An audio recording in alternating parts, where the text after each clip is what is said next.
Hello மக்களே வணக்கம், நானும் உங்கள் ஜாக்சன்.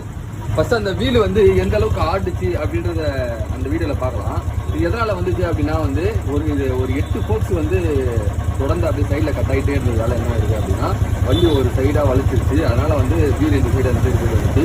இதுக்கு என்ன பண்ணுவோம் அப்படின்னா புது ஃபோக்ஸை போட்டு வீல் டூனிங் பண்ணுவோம். அந்த வீல் டூனிங் பண்ணுறதை அப்படியே பார்ப்பீங்க நீங்கள்.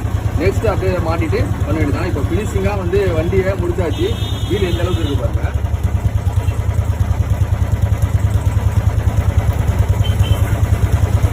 உங்கள் வண்டியில் வந்து நீங்கள் சம்டைம் வந்து செக் பண்ணியே ஆகணும். ஏன்னா டூப்ஸ் ஒன்று உடஞ்சிருச்சு அப்படின்னா அது ஃபோர்ஸில் ரெகுலராக வந்து இன்னொன்று டப்புன்னு அடுத்து உடஞ்சிக்கிட்டே இருக்கும். ஸோ 2 பேரில் உட்காந்தாங்கன்னா இன்னும் சீக்கிரமாக உடையும். அதனால்